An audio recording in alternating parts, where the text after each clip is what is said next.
wọ́n fi máṣíìnì kó wọn láti ilé wọn wá síbí oúnjẹ àárọ̀ oúnjẹ ọ̀sán àwa náà la tún gbọ́. This is Opete, a community in Asa local government area of Kwara State. The dwellers have expounded on the difficulty they face in the lack of the basic human amenities, such as potable water, schools, basic health care, poor road network, and many more. They share this difficulty with a neighboring community, Agoro, which is about 1 kilometer away from them. They travel to Ogele before they are relieved of all these basic amenities. Opete and Agoro are two neighboring communities located inward from Ogele in Asa local government area of Kwara State. The villages are about 10 kilometers away from Ilorin city center. Despite the proximity of these two communities to Ilorin, they are still faced with numerous challenges. It's hard to believe these communities are just 10 kilometers away to urban life. Situated approximately 4 kilometers away from the Ilorin Ogbomosho expressway, these communities are isolated and neglected, making it difficult for residents to access basic amenities and services. The lives of the residents in Opete and Agoro communities can only be described as impoverished and destitute. These neighboring communities have been facing a crisis of inaccessibility to clean water for decades. They rely on a nearby dry stream, which is also used by animals for their water supply. The lack of basic amenities such as healthcare facilities, electricity, and proper education has further worsened their living conditions. The community has been without electricity for the past 7 years as the transformer broke down and efforts to repair it have been unsuccessful. The lack of electricity has further hindered their development and access to basic amenities.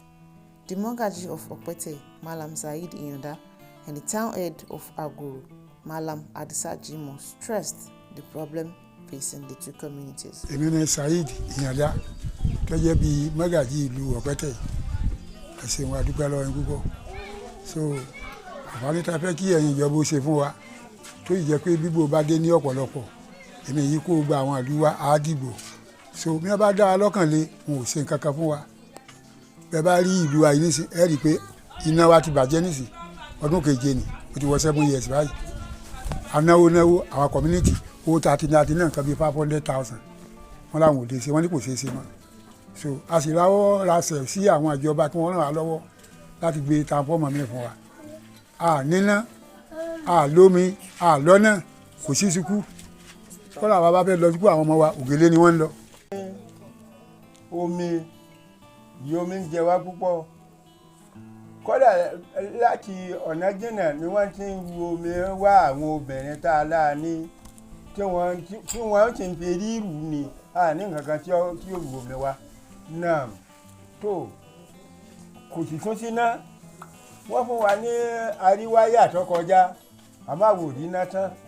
The journey to Opete community is a challenging one, with a bumpy and rough road that is barely passable. One of the major issues faced by the residents of Opete and Agoro is the deplorable state of the road that connects them to Ogele.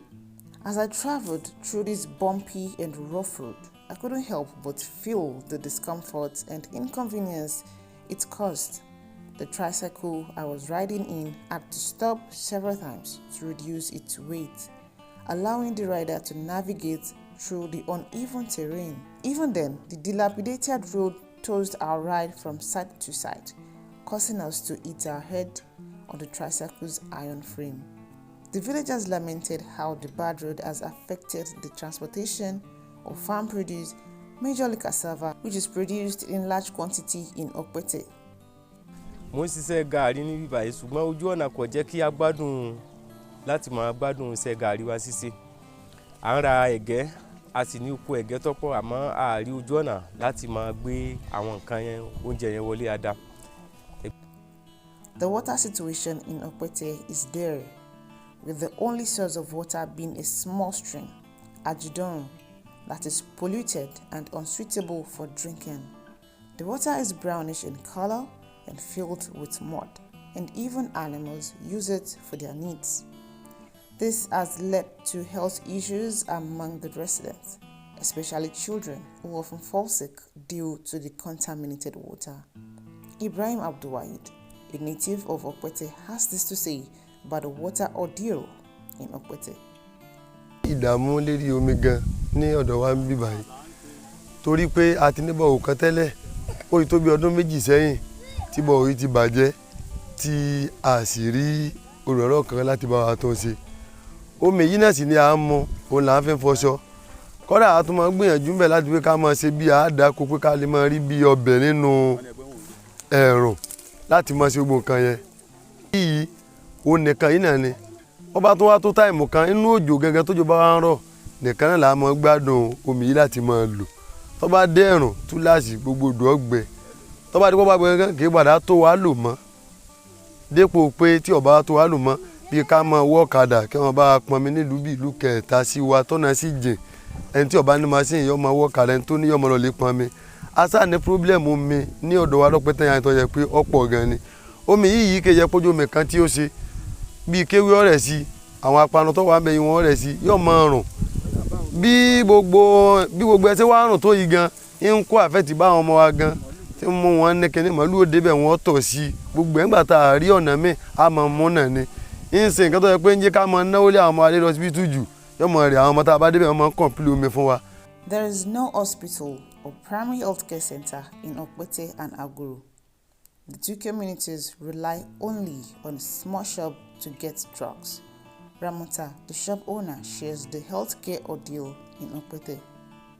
Ìlera náà là ń fẹ́ ọ̀dọ̀ wa kò sí hospital bọ́ ọmọ mú wa ní ìsìn Bàdógèlè àbúrò wa mú wa lówù kí kékeré kan ṣẹ̀ wá lọ́dọ̀ wa ní àdúgbò wa hospital chemist kankan fi sí ní àyẹ̀mọ́yìí mọ́ fọ́ wa àbí kankan kásáré paracetamol ìdí ká sí chemist kékeré yìí ẹ dákun ẹ ṣàánú wa àwọn ìlú mi gan wà lẹ́yìn ọ̀dọ̀ wa Agoro Tapo Ẹlẹ́kọ̀ọ́ gbogbo ẹ̀yẹn kò sí hospital ń bẹ wọ́n àbí wọ́n fẹ́ paracetamol mi ò débi gbogbo ọ̀kadà àwọn orí paracetamol. The desire of the Opete community to provide education for their children led them to build a 2-block classroom through communal efforts for the community, but things hasn't been working as expected.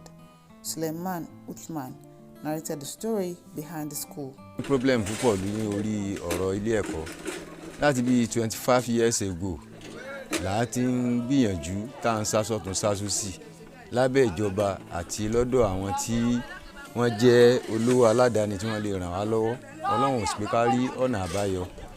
So nígbà tí a sáwá rí i pé àwọn ọmọ wọn ní problem lérí àti kọ́ ẹ̀kọ́ ló jẹ́ ká pawọ́pọ̀ ló jẹ́ ká ṣe eléyìí pé kí wọ́n tiẹ̀ mọ́ manage mẹ́nà but gbogbo ìgbìyànjú wa lórí eléyìí náà pàbó náà ló sì ń já sí torí pé ààrẹ kan tó péye gbà ń bẹ.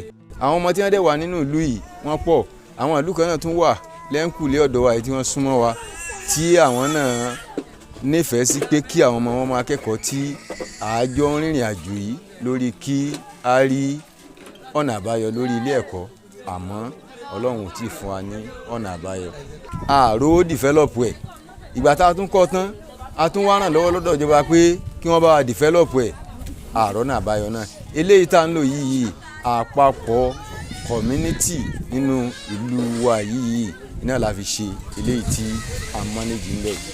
Àwọn tíṣà tí wọ́n ń wá àwa látún lọ fi mọ́sìnì kó wọn láti ilé wọn wá síbí oúnjẹ àárọ̀ oúnjẹ ọ̀sán àwa náà látún gbọ́ so tó bá tún di oṣù gbogbo community á tún dá owó àtiraka á tún fi sanwó oṣù fún wọn. In all, the people of Opete and Agoro communities appealed to the government to come to their aid to make life more meaningful.